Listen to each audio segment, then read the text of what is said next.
Us Your Cave live. It is Thursday, September 9th. Hello, everybody. Good to see hands waving. This is going to be a fun show today.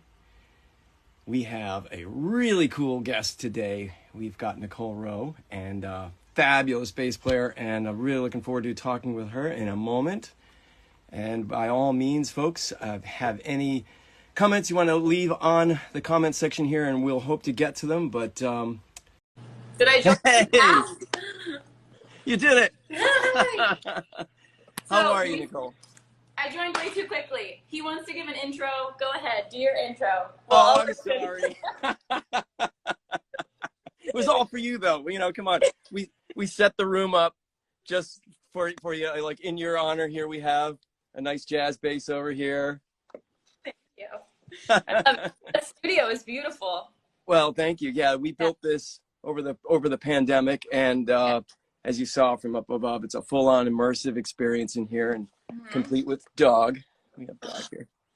Oh God, yeah, I'll bring my dog in at some point too. But he's turning 17 in a couple days. How old? 17. 17. 17. I know. Incredible. I know. I don't know how he's made it this long, but yeah, he's going to be 11 soon, so I can relate to the senior thing. But man, that's great. I know, it's crazy. What kind of dog? He is a puggle, which is it's a designer breed. It's a mix of beagle and pug. So you get that. Nice. Good. Say something. So anyway, how you doing? I'm good. I'm just sitting in my, I just moved. So I'm sort of like still in the process of like getting everything set up in here and, you know, getting furniture in my apartment, this kind of stuff. So life is busy. I'm also gigging an insane amount, you know, because we're not on tour or anything right now. So I'm just trying to like keep myself entertained, honestly. Yeah. I'm just working and realizing that I need to chill a little bit. You know, didn't you think that in the beginning of the pandemic, because like everything was shut down? What am I going to do? And it seems like we all figured out how to get busy. Yeah, I know. And so you've now also relocated. So, you know, this was about, you know, show us your cave to see your cave, but it's not the same one that we saw. Not even close. So as you can hear, it's very like echoey in here because it's all hardwood floors. But it's, I mean, I have way more space in here. You know, I have like my kit, all my synthesizers upright. Your Genelecs. My Genelec, sorry. Yeah. And, oh, sorry, don't make you dizzy. And then, oh, yeah, just a Panic platinum album right there, which is still in the box, which is very exciting. But, yeah. And then a whole closet just full of pedals galore and so many things I don't need. But, yeah, it's still very bare bones right now. I need to treat the room, which has been an interesting experience with Genelecs on their own because we'll get to that. But, yeah the room is very, very noisy. Well, we'll have to check back in later once you get it all together and see where you're at. Yeah. But let's talk bass. How about that? Yeah, let's do it. I like that, right?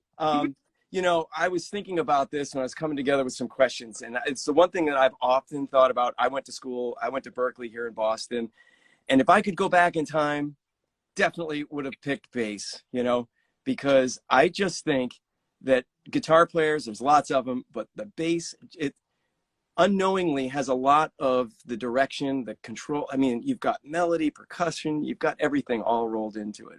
Yes. Yes, you do.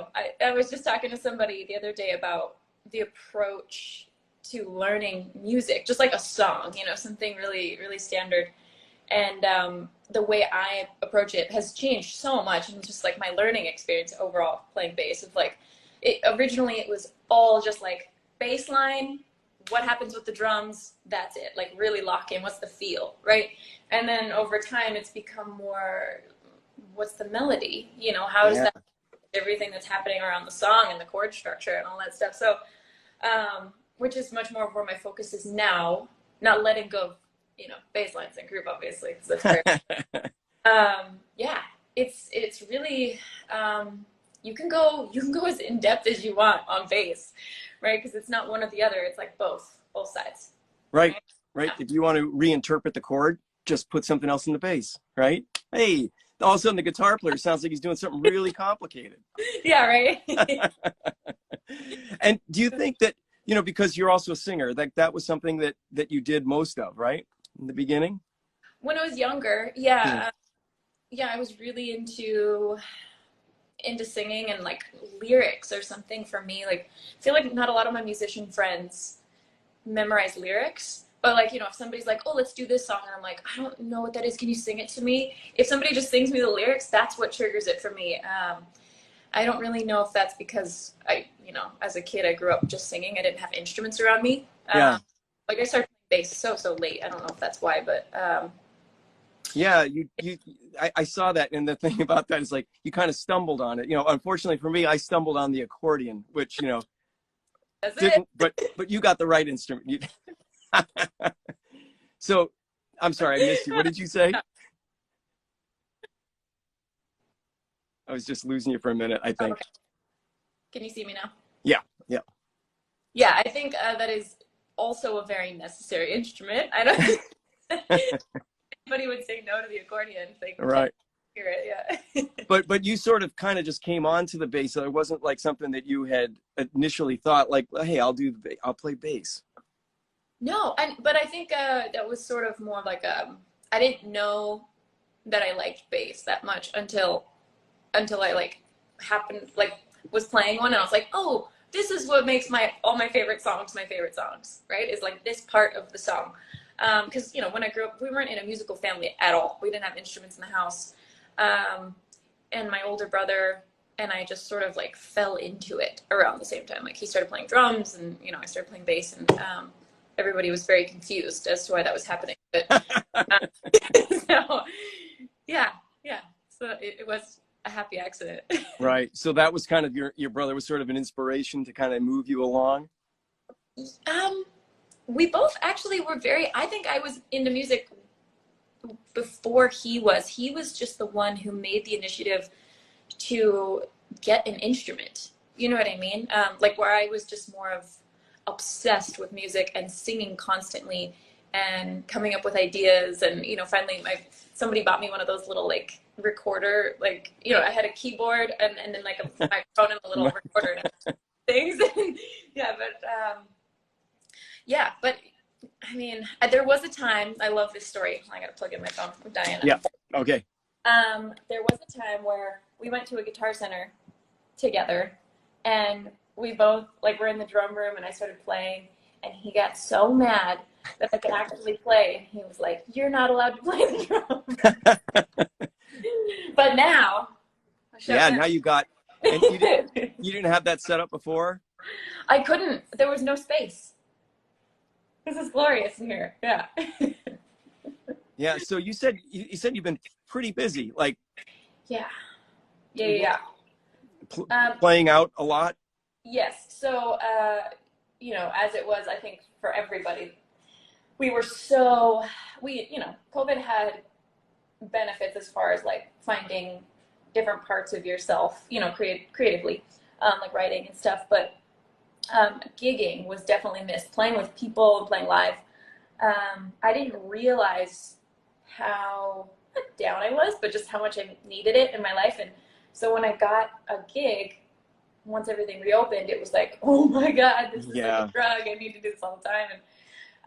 And now it's just like, you know, we'll do like 2 gigs a day. And it's like, you want to do it, but then you know, I see my friends all the time and we're all just like tired. I'm like, why are we doing this? We're kind of overdoing it now. Yeah. So, and it's just like everybody else who, maybe not musicians, but people who just want to go out in the world and like, you know, party, really. Like if you go to Hollywood nowadays, it's terrifying. It's full chaos. Everybody's all over the place. So everybody's really pushing it to the limit right now because we didn't have it for so long. Yeah. Yeah. That makes me worry about how much longer that can go, you know? It won't go on that much longer. No. Everybody's burning out. Yeah. But aside from that, you know, online sessions or, you know, doing remote sessions. Yeah. Are you still involved in a lot of that as well? Is that still happening? Yeah. I mean, it's slowing down. I'm kind of prioritizing certain things a little differently now, as far as, if I want to, I definitely pick and choose who I want to work with, and make sure I have a lot more time for my own studying and my own creating, rather than just taking on, because I'm enjoying gigs so much. Yeah. I don't want to just be running myself ragged. So I am still doing a decent amount of it, but not as much as I was, nearly as much as I was during COVID. Yeah. And studying, you say? So you're continuing your education? Forever. I mean, That's great. it will be an infinite thing. Yeah. Absolutely. I mean, the real heart of everything that I'm doing is the fact that I'm just obsessed with my instrument. So, I'm at my most happy point when I'm just sitting in here alone, like a freak, just, shedding some really confusing stuff and trying to learn some concepts, yeah. Oh, that is awesome. And, yeah. and, do you still find yourself going back to some of your early influences and just listening to it all over again and rediscovering a little feeling about it? Or Yeah, I mean, I'll definitely, I listen to so much random stuff that people would probably not assume, of course, I came up in Fresno, which had a huge hardcore community, but I loved reggae and ska, and so I'll sometimes turn that on. And I come from a family of people who were really into old country and folk music, and so that comes on sometimes. And that's where the singing and the harmonies come from and all that stuff. And then also the opposite side of that, the studying stuff is more the jazz, soulful R&B stuff. But then of course, if somebody walks anywhere near where I live, they can hear me blasting something super strange in the middle of the day. Absolutely. Yeah. That's pretty cool. I gotta commend you for that, because it's great to kind of keep your, I hate when people try to pigeonhole and say, so, what's your style? I hate that. I hate, no.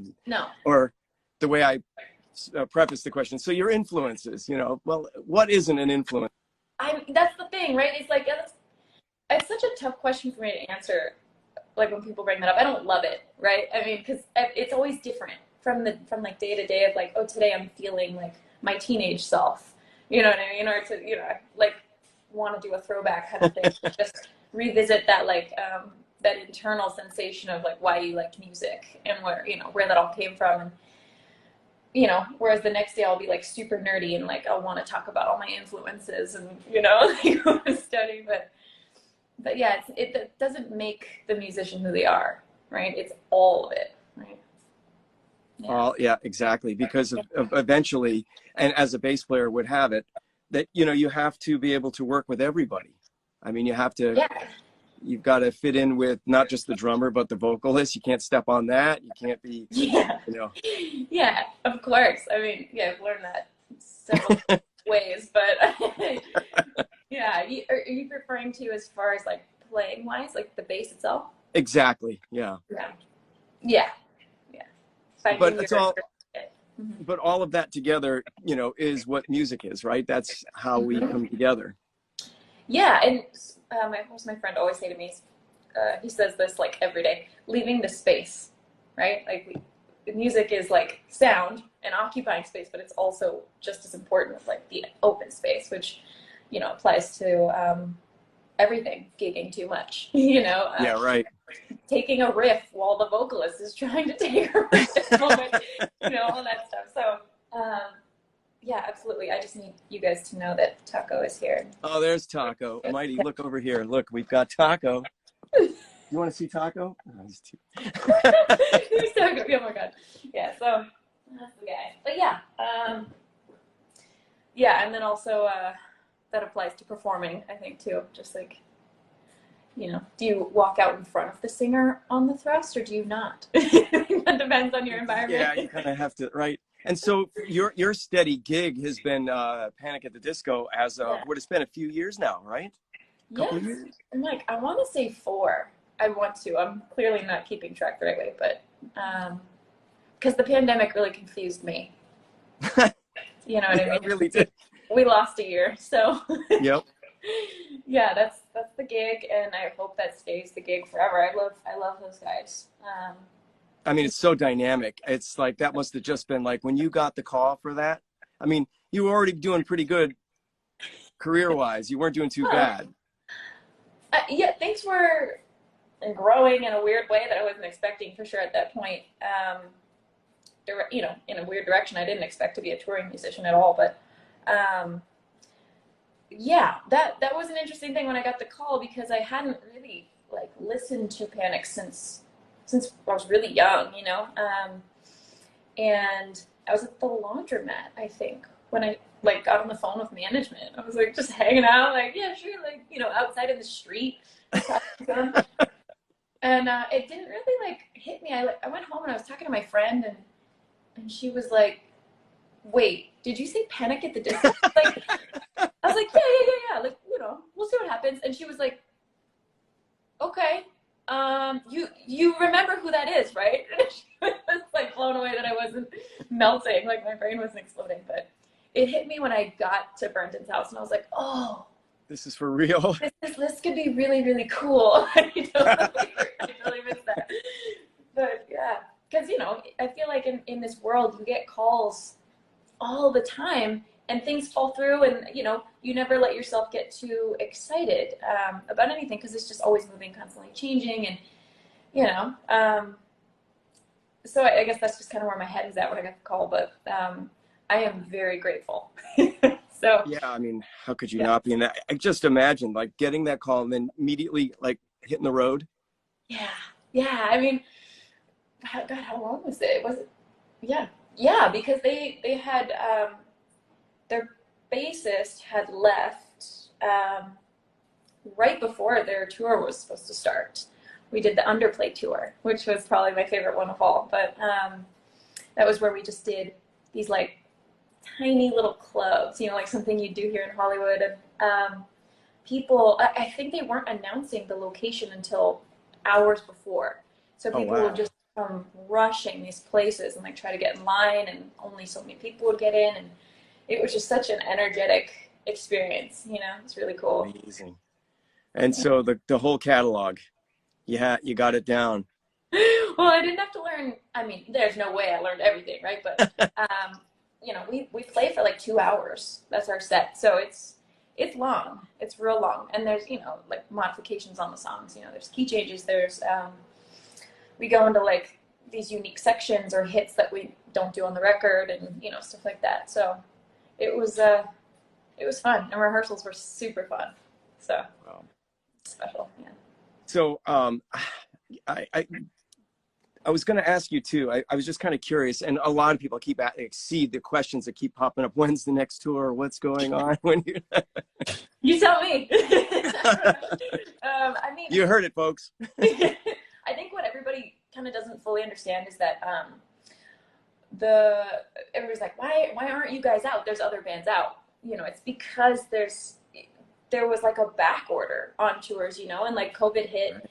and everybody who had stuff booked, you know, like they weren't able to go, but they were still like holding that stuff and holding all of the equipment, holding all the, you know, the team, like all the people that you need for it. You can't just like, they don't just show up. You have to like, you know, get those people ready, and all the trucks, everything like that.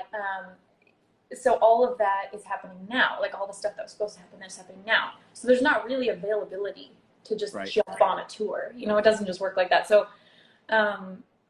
there's just a little bit of like we all kind of have to wait a little bit. Because when you're ready to go, you're ready to go. But, you know, it's not like it's going to be, there won't be enough one. I mean, there will be lots more. It's just not right now. Yeah. Yeah. So. And for yourself, have you, because you work on your own projects as well, you've got some things in the works there? Yeah. So I started writing, other than just being like, you know, the session person playing other people's music, I accidentally started writing during COVID, and that's not really, I'm not a tech guy. Like, I'm not tech savvy. I had to learn how to use Logic. It's not my thing. I'm mostly just a, like, you know, little basic kid. But, you know, with some help, I learned it all, and wrote my first song, which was Headspace, and put that out. And since then, since everything reopened, I've been slacking, but I am working on stuff, and going to be working with a producer friend of mine who's going to be helping me, you know, get some stuff together and get it like actually moving. He said to me the other night, he's like, Nicole, he was like, the bass thing is cool, but every minute that you're not doing this stuff, you're wasting your time. Well, So yeah, you know what? I was glad to hear it because I heard your song and I was like, that's why I asked the question, because it just, I don't know what direction you would go with whatever you're working on. Let that be a surprise. But, you know. well, I mean, that sound that you heard is definitely my vibe. You know, I love that stuff. And, you know, what was it, crickets in that song? Cricket sounds. This other stuff I'm using also has strange sounds in it, like kind of underlaid in there. So I feel like that's just going to be part of it. But the thing I've been receiving from people is that they want vocals on it. You know, they want singing. And I'm not sure why. I mean, I get that, like, that's just the standard of music, right? People like lyrics and people like vocals. Sure. That would be new to me. So I will be doing that. It's just, I think that would be like the unique thing that would change about the music. But the vibe overall is probably still going to be that thing. Well, yeah. I really liked it. And I have to make the comment that I especially just love the tones that you do when you play bass. It's just, there's that melodic thing, but I don't know how best to describe it. It is your tone. Yeah. Like I've heard you play different things, but I hear you, you know. It's that, you know, it's not the bass. Obviously, it's the way you play it, but that jazz bass, that 4-string Marcus Miller jazz bass, has always been, it's the one I've been using forever, and it has this like unique, gorgeous tone that I've been unable to get from anything else. Isn't that amazing? That's the bass that I will use for everything. Awesome to hear. Yeah. I know. It was at NAMM a couple of years ago. I was with a bass friend of mine, and we were walking, and we go down the aisles, and he was looking, and he saw all these basses that were like 4 8 strings, where he's like, not that aisle. No. Not that. Yeah. Some people are purists. Right. I have been cheating on the purist concept lately with my 5 strings, but that's just because of a genre thing. I mean, there's specific needs for it. You know, you have to be real about it. And all that. Yeah. So there's that. Yeah. My bass is getting refretted right now. Otherwise, I'd pull it up here and show you. Well, one last thing on the bass is that on mine here, I refretted it to put flat wounds on it. Yeah. And I apparently bought the short neck strings. So. Oh yeah, you got short scale strings. Have you ever done that? Like just bought the wrong strings? I've only done it when like there was just more of like a discrepancy of like the company versus the bass I was using. You know what I mean? Like where certain companies make them for their own kind of models, like a ball string. You know what I mean? And like the pegs are in different places. But it's rarely ever happened. Warning, it can. What? A warning, it can happen. It definitely can happen. It's the worst. You don't realize it until you've already like clipped the string and you're what? No. Oops. Yeah. So, yeah. So, Genelec. You've got your Genelecs. I'm curious, how long have you had them now? It's been. Oh man. God, it's probably been like about a year now. Could that be right? I think you could be right. That's crazy. Yeah. See, pandemic, what it does. What has happened? Yeah, so I've had these for a year. I did a lot of research to find the right monitors for myself. I asked a lot of people, got a lot of opinions, watched a lot of YouTube videos, and I love these ones. I think recently what I've found, I mean, they're very clean, which is really great for everything I'm doing, because, you know, I feel like people assume that a bass player would want something super warm, right, and low end, but as far as clarity or like writing, that's not the case, right? And when I brought these into this new room, because of the space itself is untreated and, you know, it's a unique room, it was so bassy and subby in here. And there's the EQ switches on the back, right? And so I clipped the bass roll off switch, and it's like real nice in here. I love them. Yeah. That's cool. Yeah. So you did a lot of research. You had you asked some friends as well, and kind of brought you down that path. Now you're just, what is it, the 30s, right? You've got the Yeah, smaller, but you still get what you need out of them as far as the. Yeah. So I actually considered buying a sub before they got here, and you know, I was like, okay, don't be too eager. Like, order the 30s and like see how that goes. And I didn't need a sub at all. My main concern, my struggle sometimes with monitors is my synthesizers. Like, you know, the Moog can be kind of cruel. So I thought I might struggle there, but no, I have no problem. It handles everything so well. When it gets down to like, what's the really importance of a monitor? It should really just play back what you're putting in and be able to give you the definition of that instrument and not try to accentuate it in any way. Yes. There were times when I was working with, we won't name any names, but I was using other gear, and I was creating sounds on my synth for some gig. Oh, it must have been the Troy Sivan gig, and Miley. And I would go into rehearsals, and they would pump everything through the house, and it sounded drastically different from what I was hearing at my house. And I have to immediately just like change a bunch of things and redial in the sound, and that was the worst. And I have not had that problem since I got these. Very cool. And as far as synths go, you've got a few different things behind you. Oh yeah. What do we have? Let's do a little walkthrough. Yeah, let's do it. All right. So we've got the Nord. Oh yeah. We've got the Sub 37, which I love. And then this guy, she's on the floor because I don't have Dave Smith, which I love Dave Smith stuff. I almost bought one of his other synthes, that yellow one, whatever that one's called. Can't remember now. But yeah, those are the synths. This is my drum kit. This actually I discovered on tour. We had a jam room every day on tour, and I started trying to get Dan to teach me how to play drums. And so I would sit in there, like, learn. And then at the end of it, one of the Roland guys came out, and I was like, please. So they helped me out with this. And it's been really fun. It's great to have, you know, we can get people in here to play, or I can like record, you know, which I like that a little bit more rather than creating drums. Do you know what I mean? You want to be really doing it. Yes. So those are my synthesizers. I also have my Form Factor amp back here. And then I have, well, the Ike you can't see, but there's an Ike back here.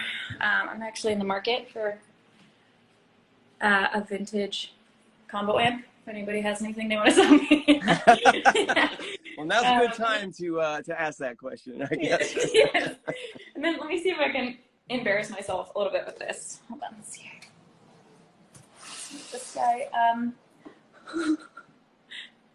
this is my closet. Oh my God. It's a terror. There's also just a neck in here. There's just a neck. So pedals. There's more than that, but I won't take you that deep. It's very yeah. What do you do with them all? The pedals? It's such a thing that so many people get stuck with. You know, they just consume. It's one of those things. Everybody thinks, you know, we get stuff and then we realize we need something slightly different. And rather than selling it and getting the new thing, you hang on to it because in the back of your mind, I feel like all musicians are hoarders with their gear. Like we're just like, I might need this at some point. So you just keep it, you know? That one particular setup, that setting, the only way I'm going to get it is with that. So I got to keep it. Yeah, exactly. Yep. Mm-hmm. Yeah. So, so the room isn't set up yet to where you're going to have everything, but it's a mess in here right now. It's a terror, but, you know, I'm not rushing anything. We're going to treat the room. It's going to be amazing eventually, but here it is, bare bones before it's done. Well, this is the first, I have to say, Nicole, and everybody check it out. The first time we've done a cave where the cave isn't ready for showtime. It just happened like this. Isn't that so funny? Like, you got me after I moved. Yeah. Well, maybe we could do a follow-up later on when you're ready. Yes, that would do the before and the after. Yeah. Well, Nicole, I want to thank you for coming on. It's been a pleasure to talk to you and get to know more about you and share these experiences. Yeah. And really wish you well with all the performances and the tour yet to come. Yes. And anything else that you might be giving to the world. Thank you so much for having me on here. This was really fun. Oh, awesome. Well, I'm glad you liked it. Sorry. All right. Well, if you're good questions, I see you guys going to town down there, but I know. chatting away. I'm sorry. There's so much. Maybe if we find time, we can help in that market, but we're good. We're good. We did what we could. All right, Nicole. Awesome. I'll talk to you guys later. You got it. Be well. Bye. Bye.